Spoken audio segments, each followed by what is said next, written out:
ఎవర్రా ఈ అమ్మాయి? నమస్తే అండి, నా పేరు చిత్ర.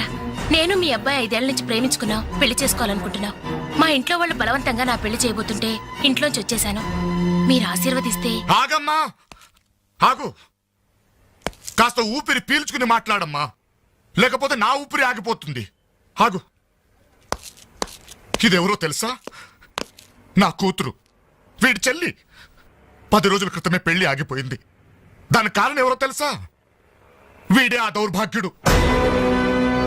అవును, వీడినెలా ప్రేమించావమ్మా?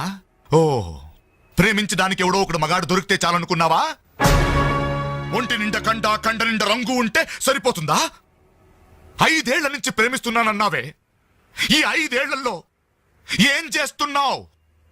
ఎలా బ్రతికిస్తావని ఒక్కసారైనా అడిగావా? ఇదిగో, వీడు వేసుకున్న ప్యాంటు నేను కొన్నది, వీడు వేసుకున్న షర్టు బనిన్ను నేను కొన్నవి, ఆఖరికి చెప్పులు కూడా నావే, నా కష్టార్జితంతో కొన్నవి. ఇలాంటి బిచ్చగాడికి నువ్వు మెళ్ళో డోల్లా తయారయ్యావనుకో, నీకు తిండి నేనే పెట్టాలి, కట్టుకున్న చీర నేనే కొనాలి, తొడుకున్న జాకెట్ నేనే తెచ్చివ్వాలి. నువ్వు పూసుకునే పౌడరు, పెట్టుకునే బొట్టు, కాటుక, తల్లో పువ్వు, ఆఖరికి నువ్వు పడుకోవడానికి మంచం, దాని మీద దిండు, దుప్పట్టి అన్ని నేను సప్లై చేస్తే కాపురం మాత్రమే వీడి చేస్తాడు. ప్లీజ్, 5 సంవత్సరాలుగా మాకు అర్థం కానివి 5 నిమిషాల్లో తేల్చి చెప్పారు. ఎంతో ప్రేమగా అవమానించారు.